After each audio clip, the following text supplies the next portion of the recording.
The bank manager's voice dropped so low I almost thought the call had disconnected. "Lieutenant Colonel Donovan, your father is here with a woman claiming to be your mother." I remember laughing, not because it was funny, because sometimes the brain rejects reality before the heart can catch up. "That's impossible," I said. "My mother is in Europe." There was a pause on the other end, long enough for something cold to settle beneath my ribs. Then he said quietly, "Ma'am, the woman has your mother's identification. Her signature matches, and your father insists she is his wife." I stood in the middle of my kitchen holding the phone while the coffee maker hissed behind me like distant static. Outside my townhouse window, a garbage truck rolled slowly through the neighborhood. Somewhere across the street, a dog barked twice and stopped. Everything sounded painfully ordinary. And then the manager said the sentence that changed the shape of my family forever. "There's something else you should know," he whispered. "The woman looks exactly like your mother." For the first time in 20 years of military service, my hand started to shake. "My name is Claire Donovan. I'm 42 years old, an Army lieutenant colonel, and I spent most of my adult life believing that if you stayed calm long enough, the truth eventually revealed itself. That morning I learned something worse. Sometimes the truth arrives wearing your mother's face." The phone call came at 9:17 on a Tuesday morning while I was standing barefoot in my kitchen waiting for coffee. I remember the exact time because military life teaches you to notice details automatically. Timestamps, tone shifts, silence, the tiny fractures where reality begins to crack. I had just finished ironing my uniform pants for a Pentagon briefing later that afternoon. My townhouse in Alexandria still smelled faintly of starch and dark roast coffee. The television in the living room played a morning news segment nobody was really watching. I lived alone, so I often kept the television on for noise more than information. The bank manager introduced himself as Daniel Mercer from First National Trust. Professional voice, controlled breathing, the kind of man trained never to sound alarmed in front of clients. But alarm leaks anyway. It leaks into pauses, into lowered volume, into sentences that arrive too carefully. At first I thought maybe my father had fallen. Richard Donovan was 74 now, stubborn enough to pretend his knees still worked like they had in 1989. A retired police officer with a spine full of old injuries and opinions nobody could change. We weren't close, but we still existed in each other's orbit the way families do, even after years of emotional distance. Then the manager said my mother's name, and everything tilted. "She's attempting to authorize changes to a family trust account." My grip tightened around the coffee mug. "My mother is in Florence," I said slowly. "She left 12 days ago." "I understand," he replied. "That's why I'm calling." I don't remember deciding to sit down. One second I was standing at the kitchen counter, and the next I was at the table staring at the condensation sliding down the outside of my untouched coffee cup. The manager continued carefully, "Your father insists this woman is your mother, Margaret Donovan. But one of our associates felt something was inconsistent." "Inconsistent how?" Another pause. "Ma'am, she resembles your mother almost perfectly, but there are details that don't align." Details. That word stayed with me. Because details are where lies fail. I've spent enough years in military intelligence briefings to know that people prepare for facts. They rehearse dates, names, signatures. What they can't rehearse are instincts, muscle memory, the unconscious habits that belong to real lives. "When did they arrive?" I asked. "About 40 minutes ago." "And you're calling me instead of the police?" "Yes." "Why?" His answer came softly. "Because your father seems willing to proceed." That was the moment my stomach dropped. Not because I believed my father was being manipulated. Because for the first time I considered the possibility that he wasn't.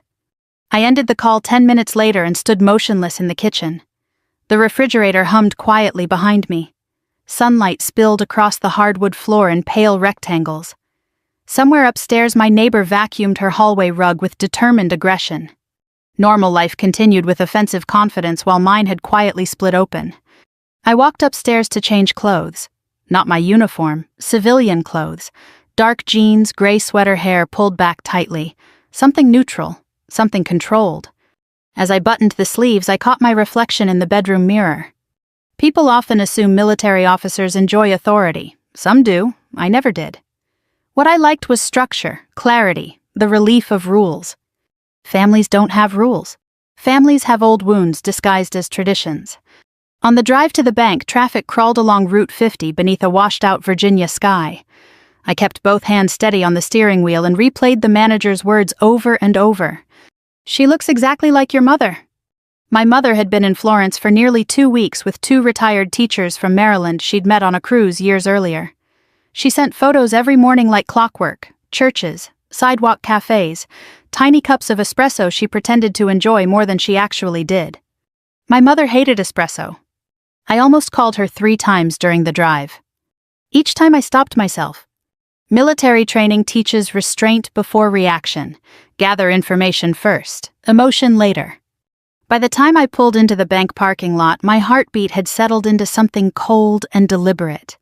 First National Trust sat between a dentist's office and a law firm in one of those polished suburban buildings designed to look reassuringly expensive. Clean glass, beige stone, carefully trimmed hedges outside the entrance. I walked inside and immediately sensed the shift in atmosphere. People looked away too quickly. A young teller near the front desk recognized me before I spoke. Relief crossed her face so fast it almost hurt to watch. "Lieutenant Colonel Donovan," she asked quietly. I nodded. "This way, please." She led me through a side hallway into a private office where Daniel Mercer stood waiting beside a glass wall partially covered by lowered blinds. He looked exactly how worried bankers look when they're trying desperately not to appear worried. "Thank you for coming so quickly," he said. "Where are they?" He hesitated, then gestured toward the window. "I think you should prepare yourself." I stepped closer and looked through the narrow gap in the blinds. My father sat at a polished conference table wearing the same brown wool coat he'd owned since my first deployment to Afghanistan. His posture was rigid, impatient. One hand tapped against the table in short, irritated rhythms I recognized instantly from childhood. And beside him sat my mother. Except it wasn't. For one impossible second, my body believed it anyway. Same silver blonde hair. Same elegant posture. Same navy scarf tied carefully at the neck. The resemblance struck like physical force. But then I saw it. The wedding ring. Wrong hand. My mother had worn her ring on her left hand for 47 years. The woman in the bank wore hers on the right. And suddenly I understood something terrifying. Someone had studied my mother closely. Very closely. I stayed behind the glass for several seconds longer than necessary, staring at the woman seated beside my father while my mind tried to force logic into something that no longer felt logical. The resemblance wasn't superficial. It wasn't the kind of similarity people politely point out at grocery stores or airports. This woman had my mother's posture, her careful stillness, even the slight tilt of her head when listening to someone speak. Someone had trained her. That realization disturbed me more than the impersonation itself. Because people don't rehearse another human being unless there's something valuable waiting on the other side. "She presented valid identification," Daniel Mercer said quietly beside me. "Driver's license, passport copy, social security verification." "Fake." "We don't know yet." I kept my eyes on my father, and he insists she's my mother. "Yes?" The word landed heavily between us. I finally stepped away from the glass and crossed my arms tightly over my chest. The office suddenly felt too warm. Somewhere beyond the walls I heard the muffled ring of a desk phone and the soft mechanical sound of a printer feeding paper. Ordinary sounds? That was the strange thing about betrayal. It happened while fluorescent lights buzzed overhead and people refilled coffee cups and somebody somewhere worried about lunch plans. Disaster almost never announces itself dramatically. It arrives quietly and sits down at a conference table pretending to belong there. "What exactly are they trying to authorize?" I asked. Mercer opened a folder carefully as if even paper needed to be handled delicately now. "A restructuring of the Donovan family trust, several property transfers, authorization changes, access modifications. My mother would never authorize financial changes without speaking to me first." He looked uncomfortable. "Your father indicated the family preferred privacy." I almost smiled at that. Privacy. That was one way to describe my father's approach to family life. Silence was another. When I was 8 years old, I fell off my bike hard enough to split my chin open on concrete. I remember sitting in the emergency room with blood drying stiff against my shirt, while my father looked at me and said, "Crying doesn't solve anything, Claire." Not cruelly. That's what made it worse. He genuinely believed he was teaching strength. Years later, after Ranger School, after deployments, after commendations and leadership commands, I realized something painful about my father. He respected endurance. But he distrusted emotional intelligence because he mistook it for weakness. And daughters who survived without needing comfort made men like him uneasy. "Can I speak to him alone?" I asked. Mercer hesitated. "We'd prefer not to escalate the situation." "I'm not going to escalate it." That part at least was true. He escorted me through another hallway into a smaller office overlooking the parking lot. 5 minutes later, the door opened and my father walked in. Richard Donovan still carried himself like a cop, even in retirement. Broad shoulders, despite age, thick gray eyebrows permanently drawn downward as if disappointment had become his resting expression. He stopped when he saw me. For one brief moment, something flickered across his face. Not guilt. Something closer to irritation. "You shouldn't be here," he said. "No, hello." No surprise. Just immediate defensiveness. I leaned back slightly in the chair. "Interesting thing to say to your daughter after a bank calls, claiming you arrived with my mother's identical twin." His jaw tightened. "That woman is your mother." "No," I said calmly, "she isn't." Silence stretched between us. I watched his eyes carefully. My father had never been a good liar. He became too still when hiding something.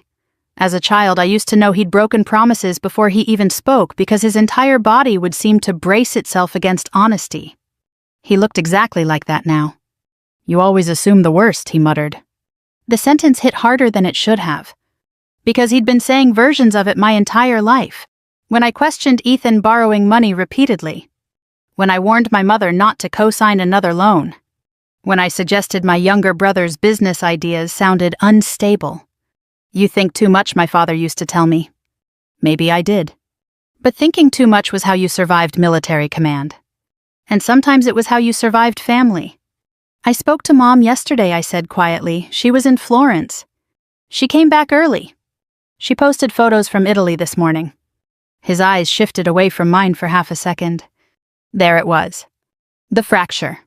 I felt cold suddenly, not emotional, precise. "You gave someone her identification," I said. "That's enough. You copied her documents. Claire, you let a stranger sit in a bank pretending to be your wife." He slammed his palm against the desk hard enough to rattle a pen cup. I said enough. The outburst echoed briefly through the office before disappearing into silence again. I didn't flinch. That seemed to anger him more. My father studied me for several long seconds, and I recognized the expression with painful familiarity. It was the same look he wore after my promotion ceremony 3 years earlier. Proud beneath the surface, but overshadowed by something else. Distance. As though every accomplishment pushed me farther outside his understanding of womanhood. "You've changed," he said finally. I almost laughed. "No," I replied softly. "I just stopped asking permission to have opinions." That landed. I saw it in the slight movement of his mouth. For years, our conversations followed the same invisible rules. I stayed composed. He stayed emotionally unreachable. We both pretended restraint was the same thing as peace. But something had shifted now. Not loudly. Quietly. Like ice cracking under weight. His phone buzzed against the desk. He looked down immediately. Too quickly. I noticed the contact name before he turned the screen over. Ethan. Of course. A strange exhaustion moved through me then. Not because my brother might be involved, because some part of me had expected it instantly. Ethan Donovan was 38 years old and still lived like consequences were optional. Failed businesses, gambling debt, promises built from smoke. My father spent decades rescuing him while calling it support. Meanwhile, I became the daughter who never needed saving. That role sounds flattering until you realize what it really means. No one checks whether the strong child is lonely. No one asks if she's tired. My father stood abruptly. "We're leaving," he said. "You're not," I answered. He stared at me. I held his gaze steadily. For the first time in my life, I think he realized I wasn't trying to win his approval anymore. And that frightened him. After he left the office, I stayed seated for nearly a minute staring at the empty chair across from me. My heartbeat remained slow and controlled, but beneath it something older had begun to ache. Not anger. Grief. The grief of recognizing a pattern you spent years trying not to name. My phone vibrated in my pocket. Mom calling. I answered immediately. Her face appeared on the screen beneath bright Italian sunlight. She sat outside a cafe wearing oversized sunglasses and smiling warmly. "There's my soldier," she said. My throat tightened unexpectedly. Behind her, Florence moved peacefully through another afternoon, entirely unaware that someone across an ocean was borrowing her identity. "You okay, sweetheart?" she asked. I forced my voice steady. "Did Dad ask you for copies of your passport before your trip?" Her smile faded slightly. "Yes," she said slowly. "Why?" The cold feeling returned instantly. "What did he say he needed them for?" "The bank," she replied. "Something about updating records." I closed my eyes briefly. When I opened them again, I looked through the office window toward the conference room. The fake woman sat beside my father with terrifying confidence. And suddenly I understood this hadn't started today. This had been building quietly for months. Maybe longer. I didn't go home after leaving the bank. Instead, I drove aimlessly through Northern Virginia for nearly an hour with the radio off, and both hands fixed at 10 and 2 on the steering wheel like I was transporting explosives instead of thoughts. The sky hung low and gray over the highway. Traffic moved in restless waves around me while my mind kept circling the same unbearable question. How long had my father been planning this? Not because I believed he was some criminal mastermind. Richard Donovan wasn't subtle enough for that. He was a man who solved problems the same way he had as a police officer in the 80s, push harder, speak louder, refuse embarrassment at all costs. But desperation changes people. Especially older men terrified of losing control. At a red light near Arlington, I finally pulled into the parking lot of a diner I used to visit after late shifts years ago. The kind of place with cracked vinyl booths and coffee that tasted faintly burned no matter what time of day you ordered it. Inside, the lunch crowd had already thinned. A waitress in her 60s refilled sugar dispensers near the counter while country music played softly overhead. I chose a booth near the back and ordered black coffee. The waitress looked at me carefully.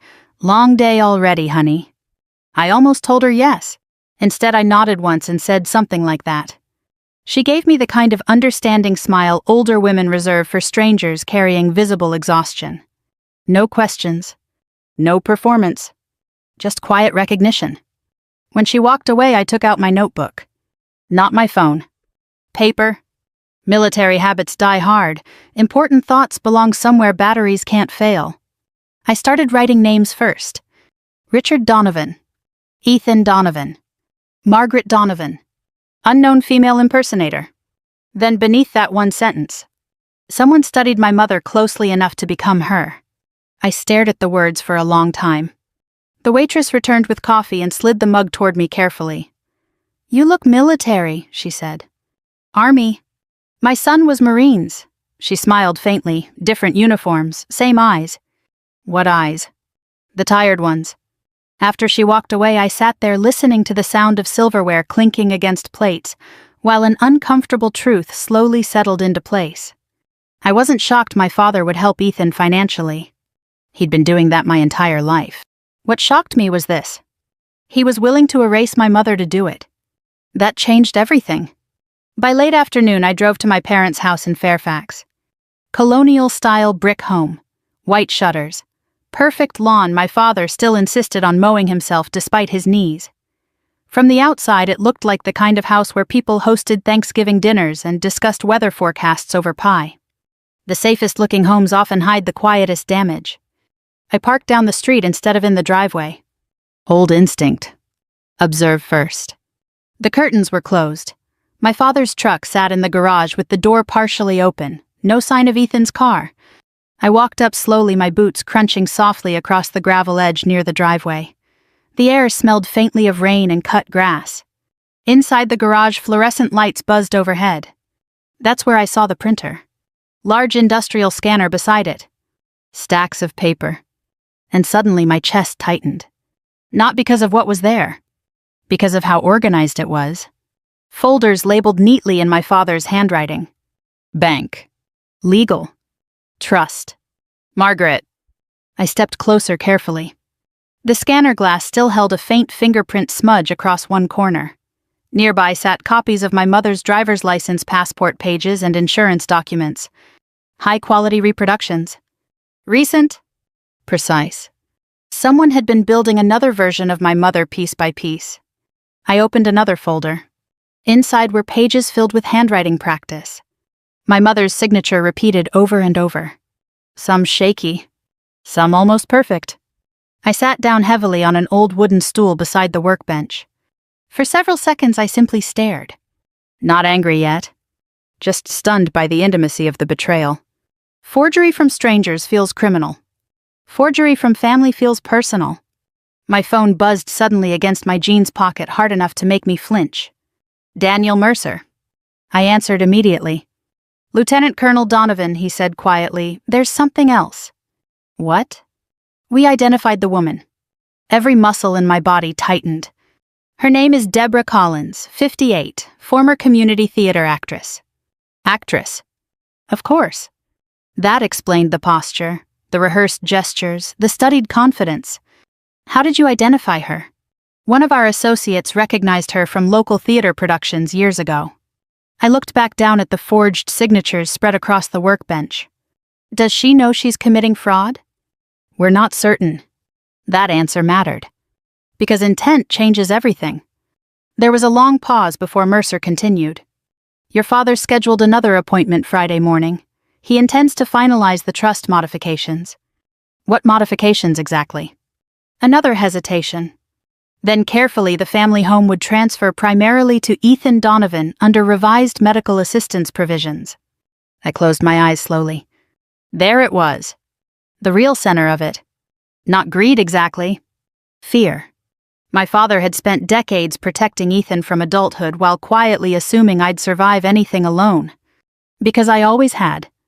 I remembered being 16 and winning a statewide academic scholarship while Ethan got arrested for drunk driving the same week. At dinner that night, my father barely looked at my award letter. All his attention stayed fixed on Ethan. He's struggling, Mom had whispered to me later. As though achievement automatically canceled the need for tenderness. I opened my eyes again and stared at the papers spread across the garage workbench. For the first time all day, anger arrived cleanly. Not explosive. Cold. Measured. Military anger. The dangerous kind. When Friday comes, I said quietly into the phone, do not stop them from coming in. Mercer sounded surprised. Ma'am? Let them believe the plan is working. Silence. Then understanding. You want them comfortable? Yes. I ended the call and sat alone in the garage listening to rain begin tapping softly against the roof overhead. The smell of motor oil and old cardboard filled the air. Nearby, hanging from rusted hooks against the wall, were my father's old police uniforms, sealed carefully in dry cleaning plastic. Beside them sat a dusty cardboard box labeled Claire. I frowned slightly and pulled it down. Inside were photographs, commendation letters, military articles clipped from newspapers, my Bronze Star citation, things I hadn't known my father kept. I stared at them for a long moment. Then I noticed something strange. Every article had been folded inward, as though someone wanted to preserve them without ever fully looking at them. My throat tightened unexpectedly. For years I thought my father ignored my accomplishments because he didn't care. But sitting there in the dim garage light surrounded by forged signatures and hidden newspaper clippings, I realized something more painful. Maybe he cared. Maybe he just never knew what to do with a daughter who became stronger than he understood how to love. Rain hammered harder overhead. I closed the box carefully. Then I found the photograph. A printed headshot of the fake woman smiling stiffly at the camera. On the back in my father's handwriting were 2 words. Deborah Final Fitting. And suddenly the entire thing stopped feeling impulsive. This wasn't confusion. It was rehearsal. Friday morning arrived under a steady cold rain that turned the sidewalks silver and blurred the edges of buildings behind sheets of water. I woke before dawn without needing an alarm. For several minutes I lay still in bed listening to the sound of rain tapping softly against the townhouse windows, while the events of the past 3 days arranged themselves carefully in my mind. Military life teaches you something strange about fear. The anticipation is usually worse than the event itself. By the time confrontation arrives, the body has already accepted survival as a requirement. I got dressed slowly. Dark charcoal sweater, black wool coat, hair secured tightly at the base of my neck. No jewelry except my watch. I drank coffee standing at the kitchen counter without tasting it. Outside headlights moved silently through the wet morning streets, while somewhere nearby a siren wailed faintly in the distance before disappearing again. At 7:42 my phone vibrated. Mom. I stared at the screen for several seconds before answering. Her face appeared tired this time. The warm excitement from Florence had faded. Behind her, the hotel room looked dim and partially packed. Claire, she said softly, your father isn't answering my calls. I leaned one hand against the counter. When does your flight land tomorrow? 3 in the afternoon. A pause. Then quietly, what's happening? I closed my eyes briefly. For the first time since Tuesday, I almost told her everything. But I pictured her alone in another country trying to board a plane while carrying the weight of betrayal across an ocean. Not yet. I'm handling it, I said. Her expression changed slightly at those words. Not relief. Recognition. My mother knew that tone. It was the same voice I used before deployments, calm enough to frighten people who loved me. Claire, she whispered carefully, don't destroy yourself trying to hold everyone together. The sentence settled heavily in my chest. Because she understood something my father never had. Strength costs something. I'll see you tomorrow, I said quietly. After we hung up, I stood motionless in the kitchen for a long time, staring at the rain sliding down the glass. Then I picked up my keys and left. The bank lobby smelled faintly of polished wood and damp umbrellas when I arrived. Friday customers moved through the building with subdued impatience, shaking rainwater from coats and checking phones, while employees smiled professionally through another gray morning. Normal life. Again. Always normal life surrounding catastrophe. Daniel Mercer met me near the elevators without speaking. He simply nodded once and guided me toward the conference rooms and back. They're early, he said quietly. How early? 20 minutes. That told me everything. People arrive early when they're nervous, or when they're eager for something they believe is finally within reach. The conference room looked exactly as I remembered. Long polished table, tall windows blurred with rain, soft overhead lighting designed to calm wealthy clients discussing uncomfortable numbers. But today the room felt colder, more fragile somehow. My father sat at the far end wearing his brown coat despite the warmth inside. Beside him sat Ethan. My younger brother looked exhausted. Unshaven, pale, hands moving constantly against each other beneath the table. And beside Ethan sat Deborah Collins, the fake version of my mother. Up close, the resemblance remained unsettling. She wore my mother's pearl earrings, her silver blonde hair curled carefully at the shoulders exactly the way my mother styled it before formal dinners. But now I could see the effort underneath. The tension around her mouth. The over-controlled posture. Actors know something ordinary people don't. Impersonation is exhausting. When I entered the room, Ethan looked up first. Relief flashed across his face. Then confusion. Claire, he said quickly, standing halfway, thank God, this whole thing's gotten blown out of proportion. I looked at him steadily. 38 years old and still sounding like consequences were temporary misunderstandings. My father didn't stand. Sit down, he muttered. Not to me. To Ethan. The lawyers entered moments later along with Daniel Mercer and another woman from legal compliance whose expression remained professionally unreadable. Folders opened. Pens clicked softly. Rain continued whispering against the windows. No one spoke for several seconds. Then the compliance officer folded her hands calmly. Mr. Donovan, she said, before any authorization proceeds, we require additional identity verification. My father's jaw tightened instantly. This is ridiculous. Routine, she replied. Routine. Interesting word. Everyone in that room understood nothing about this was routine anymore. Deborah smiled faintly and adjusted her scarf with practiced elegance. I'm happy to answer anything, she said softly. And for one terrifying second she sounded almost exactly like my mother. The officer nodded politely. Wonderful, let's begin simply. She opened the file. Mrs. Donovan, can you confirm which side of the bed your husband sleeps on? Deborah blinked once, then smiled again. The left. Silence. I watched my father stare down at the table. Because everyone in the room except Deborah knew the truth immediately. My father always slept on the right due to an old shoulder injury from his police years. The officer made a small note. No reaction. Just ink moving quietly across paper. Next question, she continued gently. What was the name of your daughter's first military posting? Deborah hesitated longer this time. Virginia. Not wrong enough. But not right either. I finally spoke. Fort Benning, I said calmly. Georgia. Deborah looked toward my father. Tiny movement. But enough. The officer noticed it too. Another note. Another quiet scratch of ink. Across the table, Ethan shifted uncomfortably. Come on, he muttered. Nobody remembers every little detail. I turned slowly toward him. Mom does. Silence again. The dangerous kind. The kind where truth begins filling space whether people want it there or not.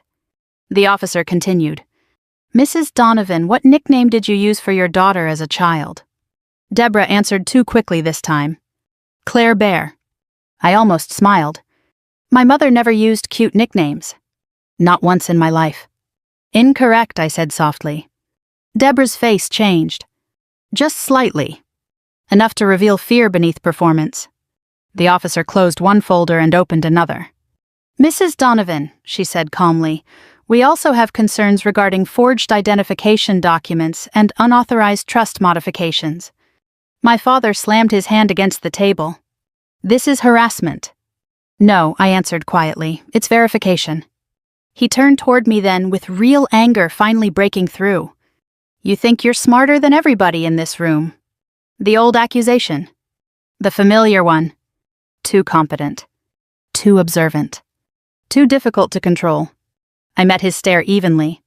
No, I said. I just stopped pretending not to notice things.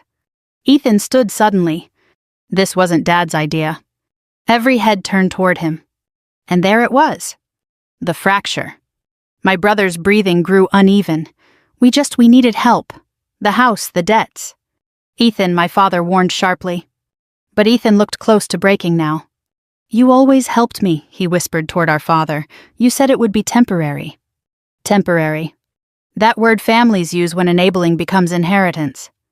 Deborah slowly removed the pearl earrings and placed them carefully on the table. I didn't know all of it, she said quietly. I swear to God I didn't. My father stared at her in disbelief. You're talking too much. No, she answered shakily. You are. The room fell completely silent. Even the rain seemed quieter somehow. Then I reached calmly into my bag and placed the photograph onto the table. Deborah final fitting. My father's handwriting visible across the back. Nobody moved. Nobody breathed. I looked directly at my father. For years I imagined revenge would feel explosive if it ever came. Loud, emotional, satisfying. Instead it felt heartbreakingly calm. You didn't trust Mom with the truth, I said softly. You didn't trust Ethan to survive consequences. And you never trusted me unless I stayed useful. His face hardened instantly. You think you're better than this family. The sentence echoed through the room. Old pain disguised as anger. I held his gaze steadily. No, I replied quietly. I just got tired of begging to be chosen.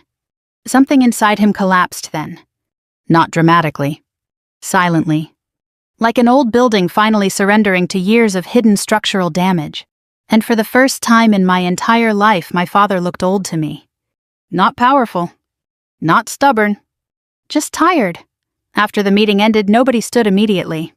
That's what I remember most. Not shouting. Not threats. Just silence settling over the room like dust after a collapse. The compliance officer gathered documents carefully while Ethan sat staring at his hands as though he no longer recognized them. Deborah wiped quietly at mascara beneath her eyes with the corner of a tissue, her posture finally sagging under the weight of exhaustion. And my father remained completely still. For years, Richard Donovan had filled every room he entered. Even in silence, he carried authority the way some men carry cologne permanently woven into the air around them. But now something had changed. The room no longer bent around him. Truth had taken up more space than he did. I signed several statements for the bank before leaving. Temporary freezes, fraud investigations, protective reviews on the trust. My signature moved steadily across each page while rain continued streaking down the tall conference room windows behind us. No one tried to stop me when I finally stood. Not my father. Not Ethan. Not even Deborah. Because some endings don't require permission. Outside, the rain had softened into a fine gray mist that coated the sidewalks and parked cars in silver.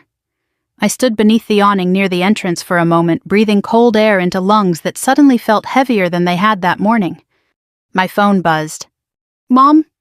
Her flight had landed early in Dulles because of favorable winds across the Atlantic. I'm home, she said softly.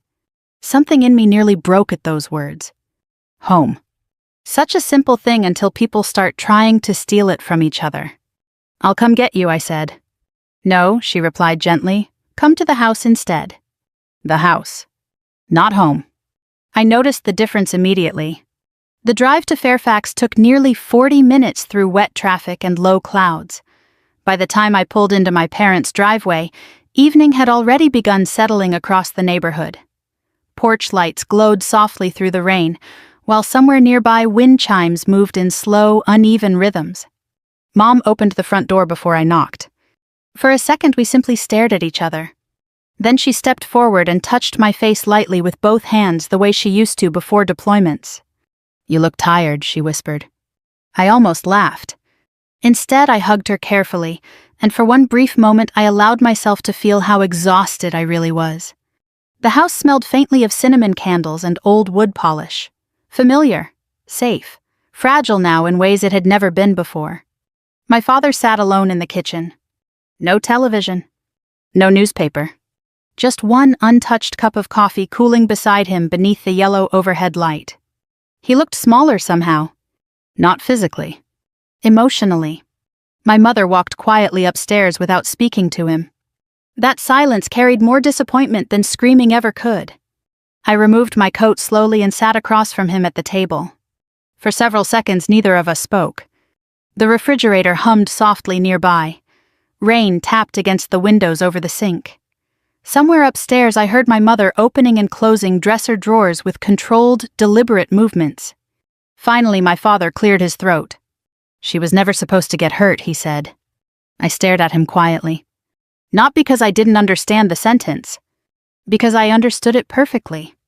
Men like my father often mistake intention for innocence. As though harm only counts when cruelty was the goal. You forged her identity, I said calmly. I was trying to protect Ethan. There it was again. Always Ethan. My brother's failures had become the emotional center of our family years ago, pulling everyone else into orbit around his instability. Dad rubbed one hand slowly over his mouth. He was drowning. And Mom wasn't. He looked away immediately. That answer told me everything. Families have invisible roles. Mine certainly did. Ethan was the fragile one. Dad was the rescuer. Mom was the peacemaker. And me. I was the one expected to survive quietly. I kept every article about you, he said suddenly. The shift startled me. I frowned slightly. What? In the garage. His voice sounded rougher now. Every promotion, every medal, every newspaper clipping. I thought about the dusty box beneath the old police uniforms. The carefully folded articles hidden like secrets.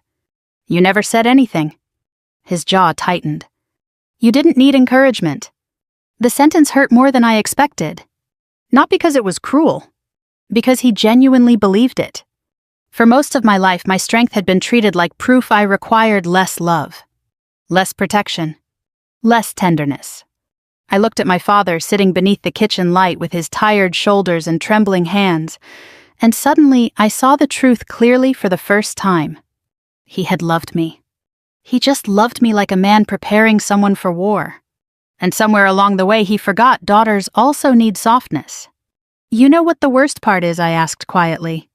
He looked up slowly. I would have helped Ethan. His face changed instantly. Pain. Real pain this time.